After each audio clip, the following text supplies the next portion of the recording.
like I have 5 books upcoming and I kind of want 10. Roxane Gay's like that, right? When I've read her, she picked a piece in Pink that's in the collection, the one that's called Fiction, the nonfiction piece called Fiction, which maybe that says a lot about me too, by that title and the genre. But Roxane like that as well, and I get when I hear her in interviews, I kind of get the feeling, you know, of like I remember this one time when I was in Chicago and I was talking to a guy on the streets, and I was doing this sort of gospel mission thing where you just try to help homeless, and I was talking, there's a black dude, and he, young, probably 20, and I was trying to motivate him. I said, you know, what do you want to, like 5 years from now, where do you see yourself? He's like, what do you mean? And I said, like, 5 years, where do you see yourself? Like, what would you like to be doing? Where do you think you'll be? He's like, I'll be dead. And I went, oh, my Lord. I'm trying to, you know what I mean, use like this sort of like white middle class, you know, delusional approach to try to relate to this guy when I'm that's like... same question that's on every like review or interview or whatever, like where do you see yourself in 5 years? Yeah. And when he said that, and he did not say that, I don't know, being sarcastic. He just said that honestly. You could tell he just didn't think he was going to be alive. And I just went, oh, my Lord. All right. I was just speechless.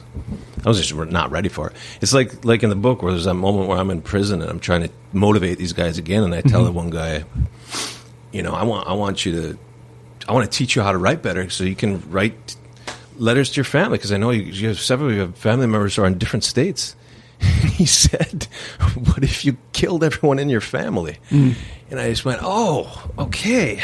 All right. I just changed everything a little bit. Yeah. Yeah, and so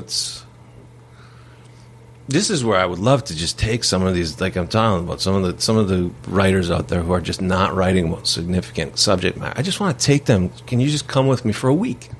Just a week. I just want to take you to a few places. And if you don't want to come with me, just do it on your own. Go volunteer at a homeless shelter, volunteer at a prison. Although I will say this, I've worked in a prison and I've volunteered in a prison. Working in a prison is nothing like volunteering in a prison. Volunteering in a prison, you're going to get facade. Go work in one. Ideally, go work at a homeless shelter. Go work in a prison, and then, you know, go work in the jail system. And then you can start seeing the realities of what's going on. I just read like a statistic, like 10 million people are in the incarceration system in the U.S., if you're including things like people on parole. I mean, you're talking about 10 million?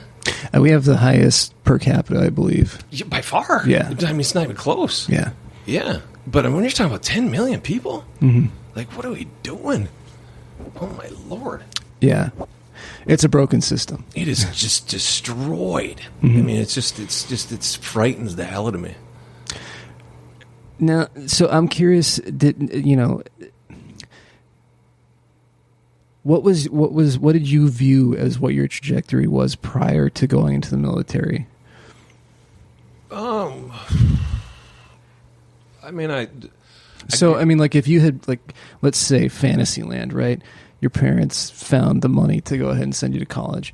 What had your dream been at that point? Oh, and I didn't have to go in the military? Yeah.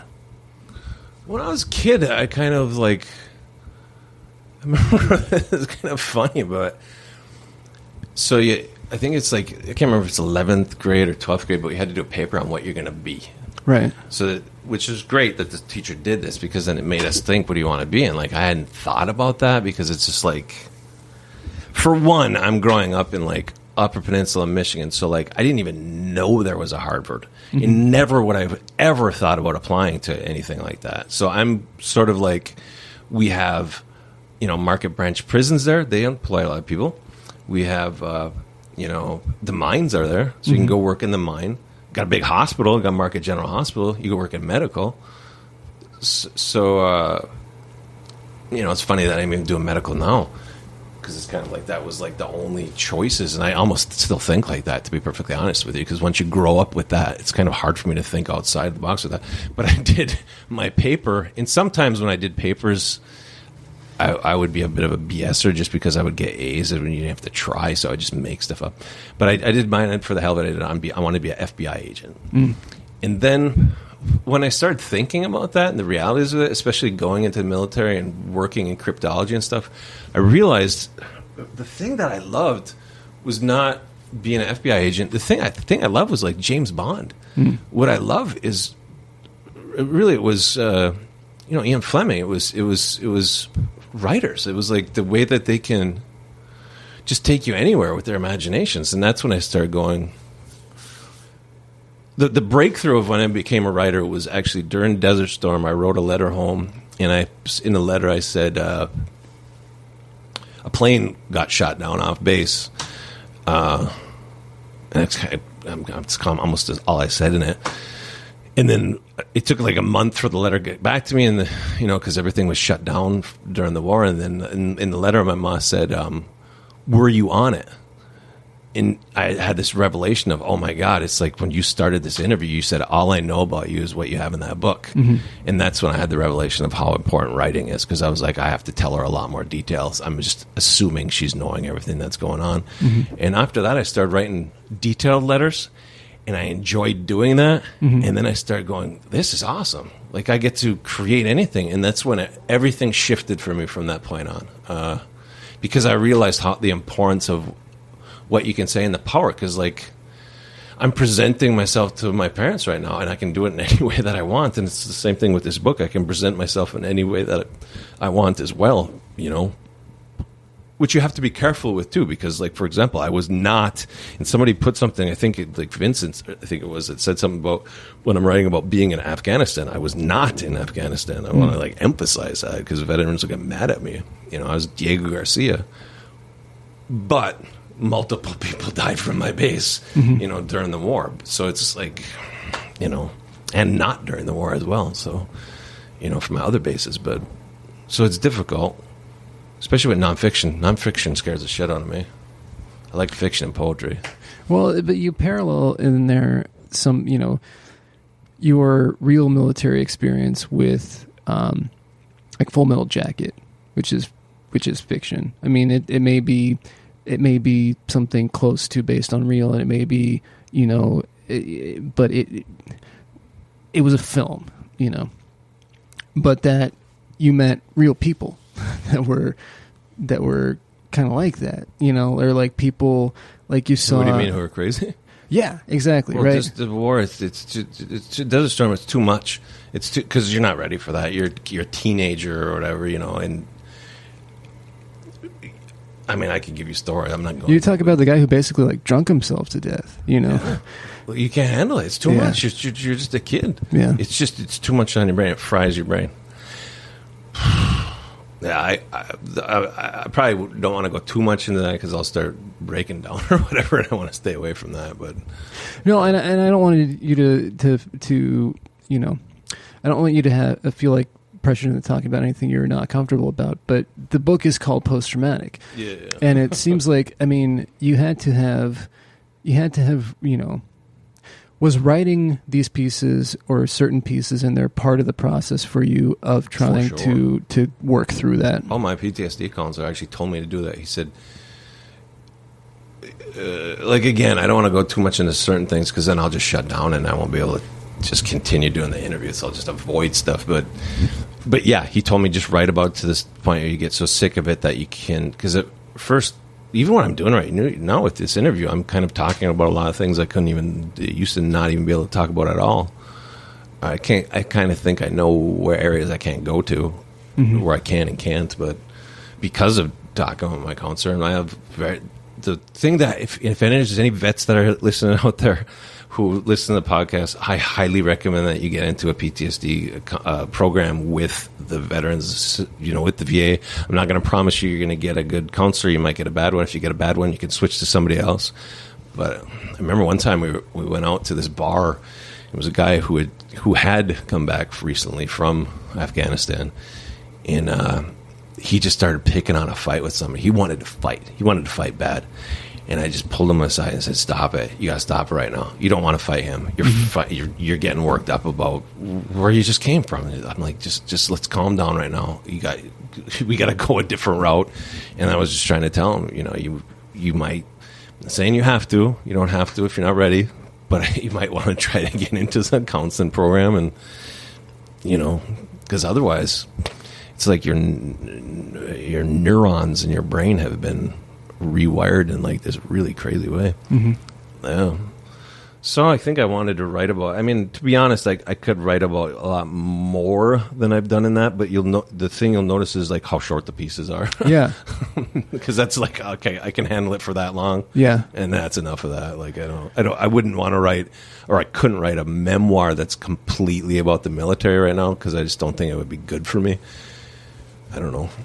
But sometimes I personally think that there's something in the snapshot of something. There's something that you can really pull a bigger picture out of just minute, just a small story, or just like a brief glimpse into something can mean a whole lot more. Yeah, Richard Katrovas was a teacher of mine at Western Michigan, and he said something along the lines of, all Emily Dickinson had to do was look into a window of a building, see a woman combing her hair, and she could write 100 poems on that. Like she could just do it. She could just riff right off of that. Mm-hmm. Just that one little glimpse.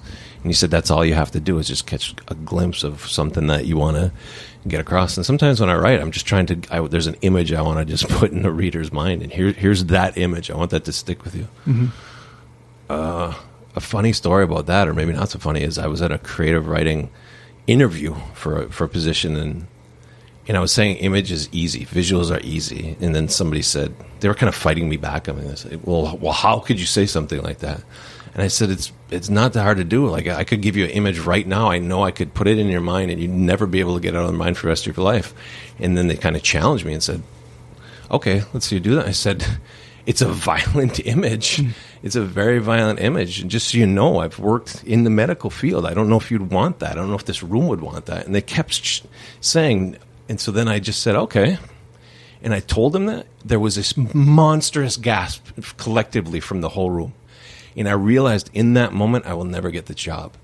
Because I gave them such a violent image that they would not, they're going to associate me with that image now. Mm-hmm. And so, but that's what I'm talking about. Like, if you put your guard down and you start talking about what the world is really, a perfect example of this is people really opened their eyes and understood Trump is our president. You know what I mean? Like, really fathom that. Yeah. And if that doesn't sort of send you into a little bit of a shockwave, yeah, and that's the interesting thing about living in 2019. There's so much like that. There's so many things that, oh my God, it's just so much more complicated and kind of mind-boggling. One of the other things that comes through is that you've done a lot of different shit. Like, you've done stand-up comedy, you've worked in marketing and advertising, you taught creative writing to inmates, you've done teaching positions, you've done acting, you've done stunt work, you're a poet, you write fiction, you write nonfiction, you write plays and screenplays. There's, in all of that, have you ever found like the thing, or do you just like? Well, that is the thing. Trying all of it. No, because that is the thing for me. Is like I get exhausted if I do one genre. Mm-hmm. And I had a teacher one time who said something along the lines of, like, the more that you can diversify, the easier it's going to be for you as a writer, because then any idea that comes to you, you're going to be able. I think it was Stephen Cushman. You'll have an outlet for it. And he said, you just learn all the forms of poetry, and then you can just do any of those, learn all the different genres, and I'll just keep exploring it all the times. Mm-hmm. And then that was really helpful for me, because that's what I started doing. I had to go. So one of the coolest pieces that I thought was in Post-Traumatic is the and it seems like one of like the most relaxed, just like straight ahead like journalism pieces. is the piece you wrote about your cousin and Detroit music. It's my favorite movie in the whole thing. I was just rereading it. Yeah. Today. I love it. I can reread that thing. I probably read it 10 times. It's so. What was that actually for? For a magazine or for a newspaper, or what was it?